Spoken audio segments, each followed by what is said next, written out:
Bonjour à tous et bienvenue pour ce nouveau Comment choisir. Aujourd'hui, on va parler sac de trail. Allez, c'est parti. Pour commencer, on va devoir définir quel est votre objectif. Est-ce que ça va être pour du court, pour du moyen, pour de la longue distance? Est-ce que vous allez faire de la compétition? Vous allez devoir mettre beaucoup de matos obligatoire à l'intérieur. Voilà, il y a tous ces petits paramètres de volume, de poche à eau, de flasque à prendre en compte. Prenons l'exemple du Oxytis Pulse 12 qui va avoir l'avantage d'avoir beaucoup de poches. Donc on va vraiment vérifier si on accède à toutes les poches facilement. On va avoir les deux flasques qui sont comprises avec le sac. On va voir ici un système de réglage qui va permettre vraiment de le régler à sa morphologie. Donc ça, c'est très important à prendre en compte dans l'achat de son sac.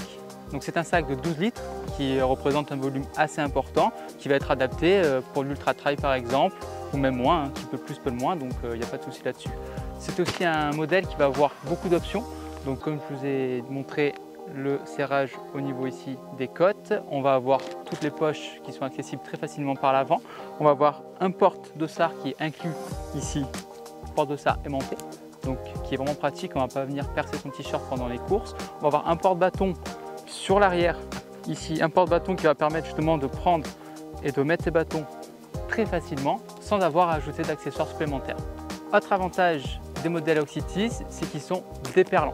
C'est-à-dire que voilà, vous courez, vous prenez un peu de pluie, votre matériel va rester au sec à l'intérieur.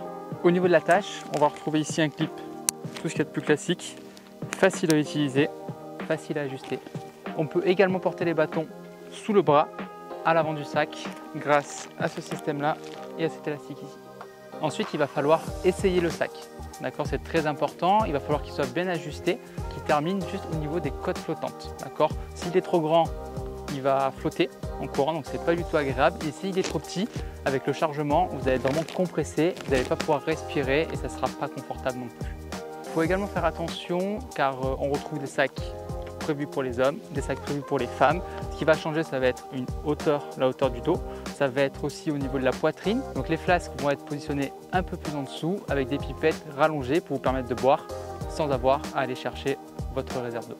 Donc sur un modèle avec une poche à l'arrière comme celui-ci, donc on est sur un modèle qui ne va pas être au plus proche du corps mais qui va permettre d'avoir un bon volume de rangement. Il existe d'autres modèles comme par exemple le ADV Skin 12 de chez Salomon qui va vraiment être gilet, qui va être très proche du corps et qui ne va pas se sentir lorsqu'on va courir. L'ADV Skin 12 de chez Salomon, on va être sur un modèle gilet, très proche du corps, très confortable. C'est un sac qu'on ne sent pas. On est également en 12 litres, comme sur le Pulse, donc qui va permettre d'aller sur des courses, sur des parcours allant jusqu'à de l'ultra trail, sans souci, en emportant tout le matériel de sécurité. On va être sur un modèle très léger, on le voit directement sur le système de serrage ici, qui va être minimaliste. Hop. Là, je peux l'ajuster comme je le souhaite. Donc là, on est vraiment sur un sac proche du corps, qu'on ne sent pas, qui est vraiment un sac gilet. On retrouve bien entendu différents rangements sur l'avant, sur les côtés et sur l'arrière du sac pour venir mettre le plus gros du matériel. Au niveau des accessoires, on va avoir un porte-bâton qui va se faire à ce niveau-là, donc à la verticale sur l'avant. Et si on veut mettre les bâtons sur l'arrière, il va falloir rajouter un accessoire supplémentaire chez Salomon.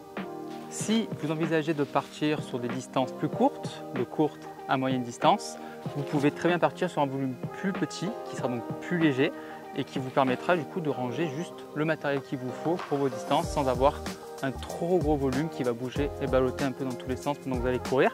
Donc par exemple, on va avoir le Newton 7 qui va être le petit frère du Pulse, qui va avoir tous les avantages qu'avait le Pulse de chez Oxytis, donc qui va être déperlant, c'est-à-dire que votre matériel ne sera pas mouillé. On va avoir le système de réglage au niveau des hanches ici à scratch, des poches sur l'avant, pas autant que sur les gros litrages forcément, mais on a toujours accès à son matériel rapidement, que ce soit une barre de céréales, que ce soit de l'eau, que ce soit même son téléphone, on y accède très rapidement grâce aux poches sur l'avant. Vous avez aussi l'Active Skin 8 de chez Salomon, donc petit frère de la ADV Skin, qui va être un peu plus gilet, un peu plus proche du corps, avec toujours son volume principalement sur l'arrière et les poches sur l'avant pour venir chercher son petit matériel rapidement. Si vous envisagez des courses un peu plus techniques, plus alpines, où vous aurez besoin de cordes, de piolets, un peu plus de matériel, vous avez le Distance 15 de chez Black Diamond, qui lui va avoir du coup des porte-piolets, qui va être en matière plus résistante. Donc voilà, s'il y a un peu de grimpe, un peu de frottement du sac, il va être beaucoup plus costaud et du coup qui va avoir aussi un porte-corde sur le dessus.